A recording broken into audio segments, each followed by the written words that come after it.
Australia के खिलाफ बाबर आजम ने 196 रनों की पारी खेली और इस पारी के दौरान उन्होंने रिजवान के साथ एक बड़ी साझेदारी की और पाकिस्तान के लिए टेस्ट मैच बचा लिया। और इस पारी के साथ ही अब इस बात की चर्चा बहुत तेजी के साथ तमाम क्रिकेट एक्सपर्ट्स के बीच में, फैंस के बीच में होने लगी है कि क्या बाबर आजम को फैब फोर में जगह मिलनी चाहिए। फैब फोर यानी कि दुनिया के 4 बेहतरीन बल्लेबाज, जिसमें विराट कोहली का नाम आता है, जो रूट का नाम आता है, केन विलियमसन का नाम आता है और स्टीव स्मिथ का नाम आता है।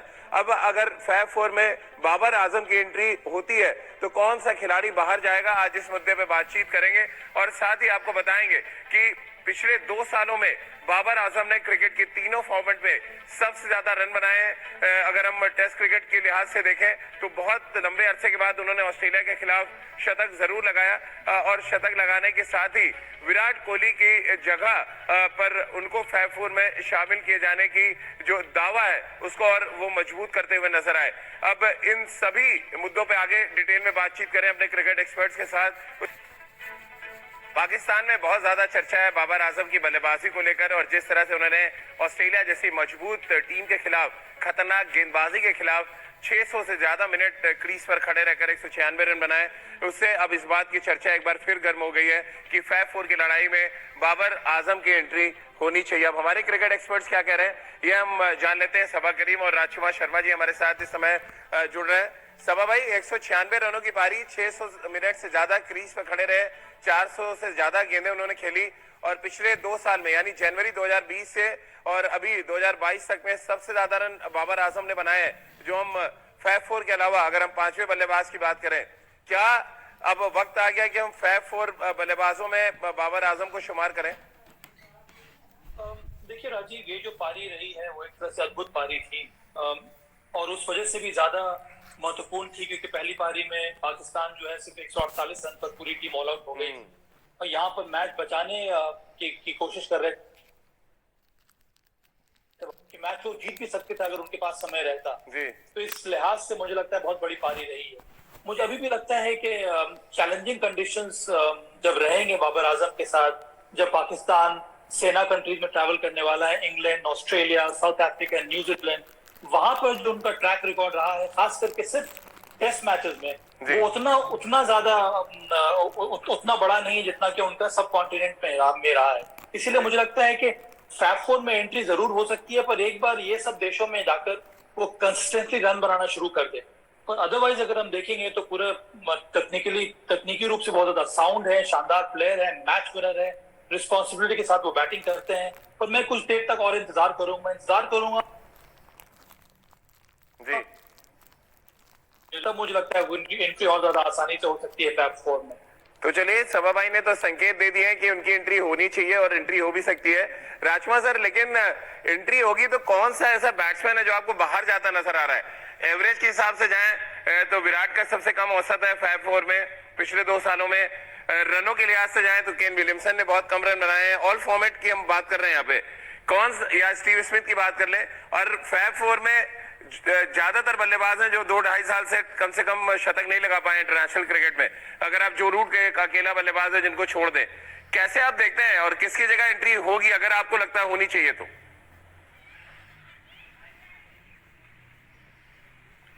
देखिए, मैं यहाँ पर बिल्कुल सहमत हूँ सभा के साथ कि बाबर आजम एक शानदार खिलाड़ी हैं, इसमें कोई डाउट नहीं है। मैंने हमेशा से माना है कि वो एक बहुत प्रतिभाशाली खिलाड़ी हैं जो बहुत अच्छा लगता है उनको बल्लेबाजी करते हुए देखते हुए, क्योंकि टेक्निकली काफ़ी करेक्ट हैं, अच्छा टेम्परामेंट है उनके पास और अकेले दम पर वो पाकिस्तान टीम को लेकर चलते हैं बल्लेबाजी में। ये कि बहुत खूबी है उनकी। लेकिन मेरा भी यही मानना है कि क्या सेना कंट्रीज में उन्होंने अभी ऐसा प्रदर्शन किया है कि उनको फैब फोर में रखा जाए? अभी ये एक प्रूव करना राजीव एक बहुत ज़रूरी होता है, क्योंकि किसी भी बल्लेबाज को उस पर आका जाता है कि वो सेना कंट्रीज में, स्पेशली जो सब कॉन्टिनेंट के प्लेयर्स होते हैं, कि वो सेना कंट्रीज में जाकर कैसा प्रदर्शन करते हैं। यही चैलेंज अगर आप न्यूजीलैंड या ऑस्ट्रेलिया के खिलाड़ी के लिए होता है कि वो सब कॉन्टिनेंट में आके कैसा परफॉर्म करते हैं, तो ये अभी देखने वाली बात है कि बाबर आजम सेना कंट्रीज में जाकर किस तरह का परफॉर्मेंस देते हैं। अगर वहां पर भी वो अच्छा करते हैं तो 100% वो डिजर्व करते हैं फैब 4 में आने का। तो चले फैब 4 में आने की वकालत वैसे तो वसीम अकरम ने कर दी, जो पाकिस्तान के पूर्व कप्तान है और जाने माने तेज गेंदबाज रहे हैं। रितेंद्र, वसीम अकरम का तो ये मानना है कि फैब 4 में एंट्री हो जानी चाहिए बाबर आजम की, लेकिन अभी सबा भाई और राशिमा जी कह रहे हैं अभी हमें थोड़ा इंतजार करना पड़ेगा जब तक कि वो सेना देशों में जाके रन ना बना ले। कैसे आप देखते हैं जिस तरह से कराची टेस्ट मैच उन्होंने बचाया, 600 से ज्यादा मिनट उन्होंने बल्लेबाजी की, और जिस तरह से पिछले 2 साल में वो सबसे ज्यादा रन बनाने वाले बल्लेबाज हैं ऑल फॉर्मेट की अगर हम बात करें, क्या अब वक्त आ गया वाकई कि जो कुछ वसीम अकरम कह रहे हैं हम उसको माने? देखिए रजीव, हमें यहाँ पे एक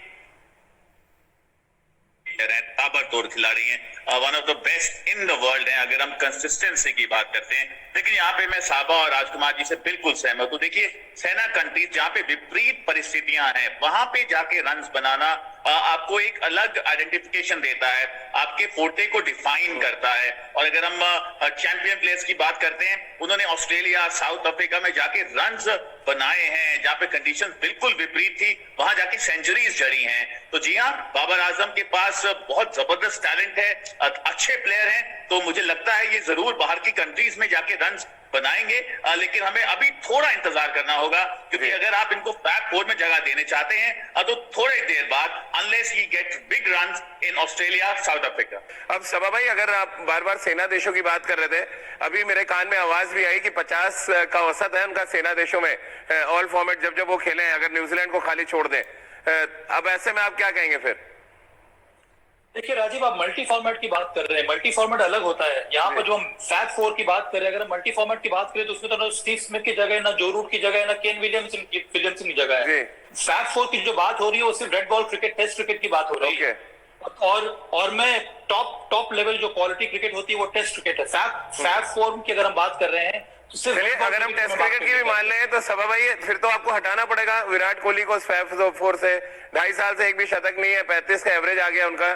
फिर तो बाबर आजम तो ऑटोमेटिक आ जाते हैं, उन्होंने इतनी बड़ी बड़ी पारियां खेल दी टेस्ट मैच में पिछले 2 सालों में। देखिए, बड़ी बड़ी पारियां जरूर खेली हैं राजीव, पर इसीलिए वापस मैं अपनी बात पर आ रहा हूँ कि सेना कंट्री में क्या उन्होंने इस तरह की पारियां खेली है कि नहीं, थोड़ा समय लगेगा उनको। शानदार प्लेयर जरूर है, और विराट कोहली ने अभी तक अचीव किया अपने करियर में, हर एक देश में जाकर उन्होंने रन बनाए हैं और कंसिस्टेंटली उन्होंने रन बनाए हैं। उसी प्रकार से केन विलियमसन हो गए, जो रूट हो गए, इन सभी खिलाड़ियों ने आकर सब कॉन्टिनेंट में रन बनाए हैं। स्टीव स्मिथ ने भी कई कमाल की पारियां खेली हैं, इसी वजह से इनको रखा गया है। मुझे लगता है कि समय आने वाला है, बहुत जल्द बाबर आजम का भी नाम जरूर लिया जाएगा इन जैसे खिलाड़ियों के साथ।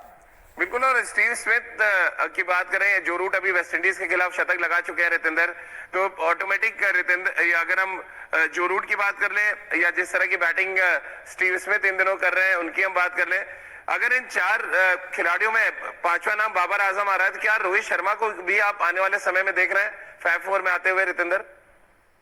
जी हाँ, बिल्कुल राजीव, क्यों नहीं, क्योंकि रोहित शर्मा ने बहुत बार अपनी छवि को परिभाषित किया है। और टेस्ट क्रिकेट की अगर हम बात करते हैं, देखिए रोहित शर्मा, अगर हम पिछले 4-5 साल पुरानी बात करें, शायद लग रहा था टेस्ट क्रिकेट में अपना सिक्का नहीं जमा पाएंगे, शॉर्टर फॉर्मेट में बड़े प्लेयर हैं। लेकिन अगर हम ऑफ लेट देखते हैं, पिछले 3-4 साल में रोहित शर्मा ने टेस्ट क्रिकेट में ऐसी महत्वपूर्ण पारियां खेली हैं जो याद रखी जाएंगी बहुत से साल। तो जी हाँ, अगर हम बाबर आजम की बात कर रहे हैं, अगर हम रोहित शर्मा की बात करें, ये दोनों कुछ ऐसे प्लेयर्स हैं जो फैब 4 में आना निश्चित लग रहा है। लेकिन थोड़ा सा समय राजीव, क्योंकि कुछ ऐसे नॉक्स आ जाएं south Africa, then they will be top at the top। बिल्कुल। शतकों का आंकड़ा भी यहाँ पर हम देख रहे थे कि किस तरह से 2020 के बाद ऑल फॉर्मेट में शतक कैसे लगे हैं। राजकुमार सर, थोड़ा सा पिछड़ते नजर आ रहे हैं, आपको लग रहा है विराट फैब 4 की रेस में, आपको लग रहा है अभी भी उनकी जगह बरकरार है, कोई और बल्लेबाज हटाया जा सकता है फैब 4 से?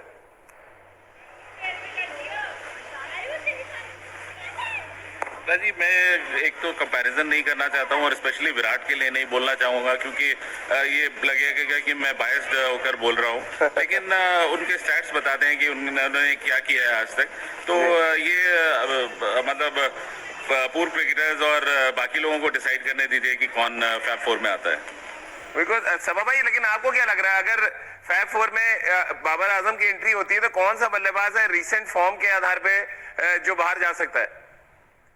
देखिए, अब तो मुझे लगता है कि परिभाषा थोड़ी बदलनी होगी। अगर हम मल्टी फॉर्मेट के बारे में बात करें तो मेरे हिसाब से बाबर आजम नंबर 1 है इस समय, चाहे वो T20 क्रिकेट हो, वनडे क्रिकेट हो या फिर टेस्ट क्रिकेट क्यों ना हो। बिल्कुल। और तब आपको अलग अलग तरह के खिलाड़ी